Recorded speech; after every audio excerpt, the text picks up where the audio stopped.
తదుపరి రాశి కర్కాటక రాశి. ఈ రాశి వారి యొక్క గ్రహస్థితులు చూసినట్టయితే కనుక చంద్రుడు లగ్నంలోను, కుజుడు 4వ స్థానంలోను సంచారం చేస్తున్నారు.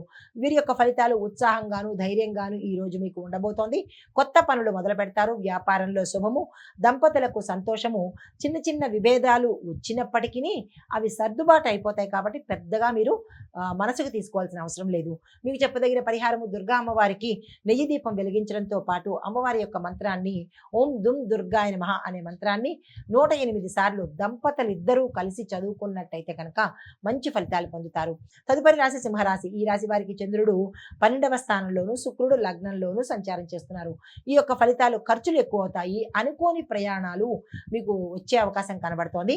ఆరోగ్యం మీద శ్రద్ధ పెట్టండి. మానసిక ఆందోళన చాలా ఎక్కువగా కనబడుతోంది. పరిస్థితుల వల్ల కావచ్చు, మీరు ఏదైనా వార్తలు వినడం వల్ల కావచ్చు, లేదా మీ చుట్టుపక్కల ఉన్న వాళ్ళు కలిగించవచ్చు.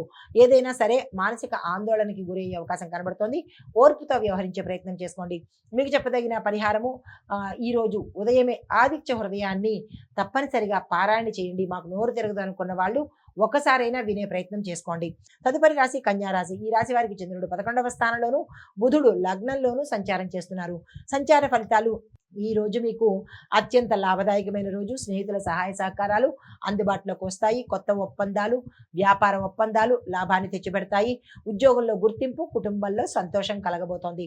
మీకు చెప్పదగిన పరిహారము దుర్గా అమ్మవారి స్తోత్ర పారాయణ కానీ, లేదా అమ్మవారి యొక్క 108 నామాలు కానీ మీరు పూజా మందిరంలో కానీ, దేవాలయంలో కానీ చదువుకున్నట్టయితే మంచి ఫలితాలు పొందుతారు. కొంత కన్యా రాశి వారికి సానుకూలంగా ఉండే అవకాశము ఈ రోజు నుంచి కనబడుతోంది.